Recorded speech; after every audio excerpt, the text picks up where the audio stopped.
Mobile phone से आप अपने दोस्तों से सीधे बात कर सकते हैं, पर अगर इसी मोबाइल फ़ोन पर आपको ऑनलाइन कुछ खरीदना हो, तो आपको एक बिचौलिए की ज़रूरत पड़ती है, जो विक्रेता को गारंटी दे पाए कि आपने पैसे दे दिए हैं। पर क्या ये मुमकिन है कि एक क्रेता और विक्रेता आपस में सीधे समझौता कर लें, बिना किसी बिचौलिए की सहायता के?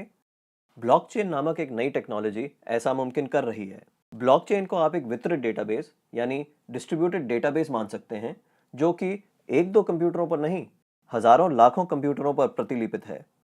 ब्लॉकचेन का हर एक कंप्यूटर हर एक रिकॉर्ड के पूरे इतिहास का वर्णन रखता है।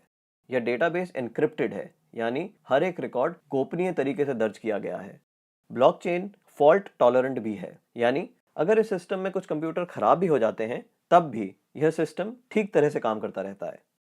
ब्लॉकचेन डेटाबेस एक सार्वजनिक बही खाता यानी पब्लिक लेजर है, जिसमें कोई भी नए समझौते या रिकॉर्ड को दर्ज करने के लिए कई सारे साझेदारों की स्वीकृति की जरूरत पड़ती है।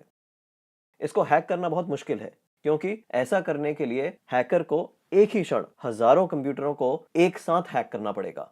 यह कारण है कि हम ब्लॉकचेन को एक सुरक्षित टेक्नोलॉजी मानते हैं। ब्लॉकचेन का पहला प्रयोग हुआ था 2008 में, जब बिटकॉइन नामक एक डिजिटल मुद्रा का आविष्कार हुआ। बिटकॉइन मुद्रा किसी देश, सरकार या बैंक द्वारा नियंत्रित मुद्रा नहीं है, यह एक डिजिटल मुद्रा है। अधिक जानकारी के लिए आप बिटकॉइन को गूगल कर सकते हैं। केवल मुद्रा या पैसे से संबंधित प्रयोजन के लिए ही नहीं, ब्लॉकचेन का प्रयोग कहीं भी हो सकता है जहां पारंपरिक रूप से विश्वास, भरोसे या गारंटी के लिए एक बिचौलिए की जरूरत है। जैसे वह सभी सौदे जिनकी आज नोटरी पब्लिक या किसी सरकारी संस्था को पुष्टि करनी पड़ती है। मान लिया जाए कि आप एक मकान खरीद रहे हैं। आप चाहेंगे कि इस सौदे को सरकारी रजिस्ट्रार के यहाँ दर्ज किया जाए, ताकि आपको एक सरकारी दस्तावेज मिले जो साबित करे कि आप उस मकान के कानूनन मालिक हैं। पब्लिक रजिस्ट्रार केवल इस सौदे का एक सबूत दे रहा है, और ऐसी संभावना है कि भविष्य में पब्लिक रजिस्ट्रार का काम ब्लॉकचेन टेक्नोलॉजी कर दे, क्योंकि उसमें दर्ज सौदे की भी उतनी मान्यता होगी जितनी आज रजिस्ट्री सर्टिफिकेट की है। सार्वजनिक होने की वजह से इसमें घपले की संभावना भी कम होगी।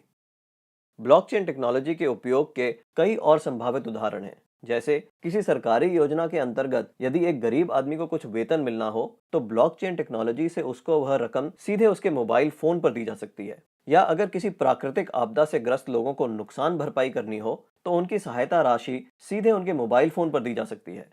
इससे भ्रष्टाचार भी कम होगा। शिक्षा में भी ब्लॉकचेन का इस्तेमाल हो सकता है। कागजी डिग्री के बदले छात्रों को ब्लॉकचेन आधारित डिग्री दी जा सकती है। इससे जाली डिग्री की समस्या का भी समाधान हो सकता है।